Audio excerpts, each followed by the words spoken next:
Kas te võiksite seletada mulle, mis praktikas tähendab see kaitstud töö? Loomulikult see kaitstud töö on mõeldud siis erivajadustega inimestele ja kõikidele inimestele, kes vajavad töötamiseks erilist tuge. Nende jaoks on oluline kohandatud töökeskkond ja et oleks olemas pidev juhendamine töökohal. Ja kui rääkida sellest, et mida seal kaitstud töökeskustes tehakse või mida kaitstud töö üldse tähendab, see tähendab selliste lihtsamate tööülesannete täitmist ja need võivad olla pakendamise tööd, komplekteerimise tööd, oma toodangu valmistamine, aga just nimelt, et need on lihtsad, konkreetsed tööülesanded tehtud pideval juhendamisel ja erivajadustega inimestele vastavas keskkonnas.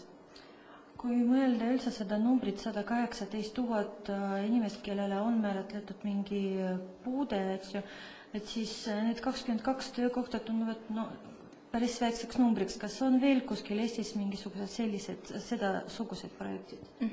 Ma ei tea, kui palju on projektide läbi sellist tegevust, küll ma tean, et seda kaitstud töö võimalusi pakutakse, rahastus tuleb erinevatest allikast, seda pakutakse kaitstud töö võimaluste erihoolekandeteenuste kaudu, kindlasti on ka erinevaid projekte ja on kohti, kus seda rahastab linn või kohalik omavalitsus. Ja kas on üldse statistika, kui palju puuetega inimestest inimesi suudab leida üldse tööd? Te mõtlete avatud tööturul? Jah. Minul praegu küll kahjuks need viimased andmed puuduvad, et kui palju erivajadustega inimesi töötab avatud tööturul. Ma tean, et praegune olukord on hästi raske ja paljud erivajadustega inimesed, kes on ennem ka avatud tööturul töötanud, on oma töö kaotanud.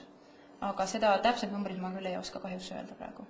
Kas see on seotud just selle majanduslangusega või siis nende puuedega?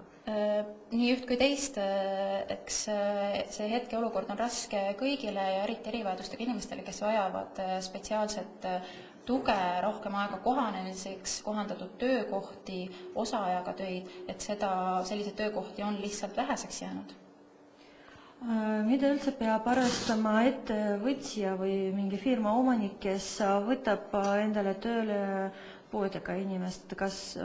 Missugused probleemid võivad tekkida näiteks, mida ta peab meeles pidama? See on hästi raske, on niiviisi üldistavalt öelda, et inimeste puuded ja nende vajadused on väga erinevad. Et kui näiteks tuleb tööle intellektipuudega inimene, siis tuleb kindlasti arvestada seda, et ta vajab pikemat aega kohanemiseks, talle sobivadki lihtsalt konkreetsed tööülesanded, ta vajab rohkem puhkepause, et see on erineva erivajaduse puhul on see lähenemine tegelikult täiesti erinev.